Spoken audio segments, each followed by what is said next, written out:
आज बात करेंगे झारखंड की राजनीति के उस बड़े बदलाव की जिसने सियासी मैदान को हिलाकर रख दिया। झारखंड विधानसभा 2024 के नतीजों ने सबको चौंका दिया। 4 मुख्यमंत्री, जी हाँ, जिनके नाम से कभी विधानसभा गूंजा करती थी, आज अपनी राजनीतिक जमीन बचाने के लिए संघर्ष कर रहे हैं। क्या बदला है झारखंड की राजनीति में? आइए जानते हैं एक-एक कर। नमस्कार, मैं परवेज आलम और आप देखना शुरू कर चुके हैं the news post for you. आप मेरे चैनल को लाइक और सब्सक्राइब कर लें। झारखंड में विधानसभा 2024 चुनाव के परिणाम ने यह बता दिया कि राज्य के 4 मुख्यमंत्रियों की राजनीति संकट में है।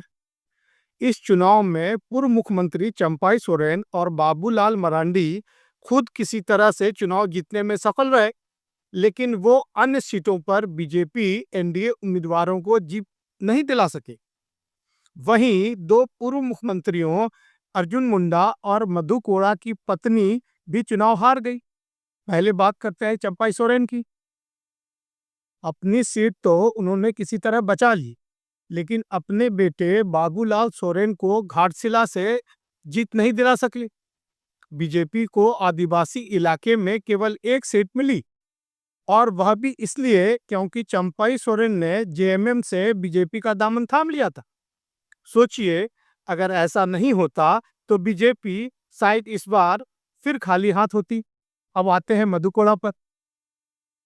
कभी कुल्हान इलाके में इनकी तूती बोलती थी, लेकिन इस बार इनकी पत्नी गीता कोड़ा भी चुनाव हार गई।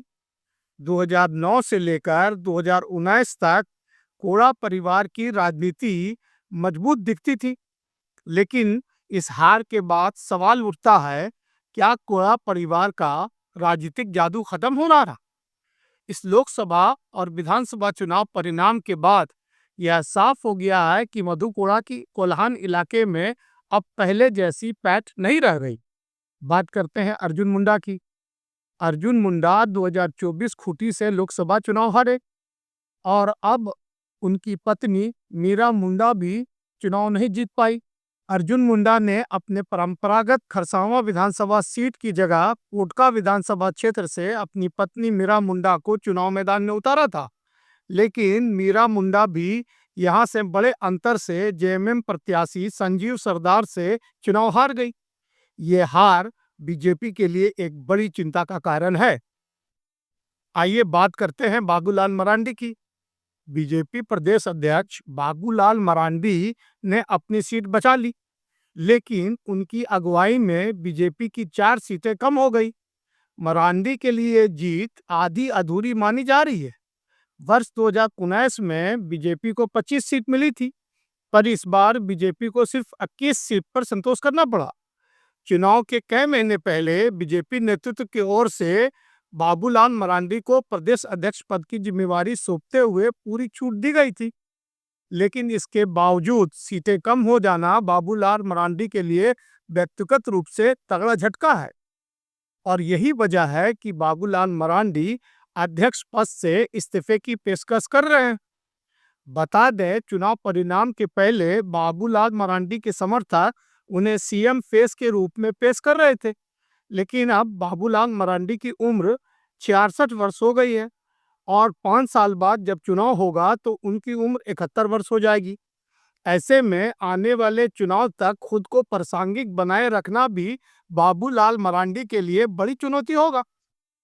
और अब रघुवर दास की बात करें तो उनकी बहू पूर्णिमा दास ने धमाकेदार जीत दर्ज की है।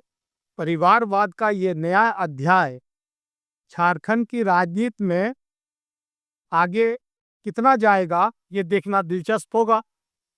तो दोस्तों, झारखंड की सियासत का यह नया दौर है। पुराने नाम धुंधले हो रहे हैं और नए चेहरे उभर रहे हैं। क्या यह बदलाव झारखंड की राजनीति की दिशा बदल देगा, या फिर यह सिर्फ एक अस्थायी झटका है?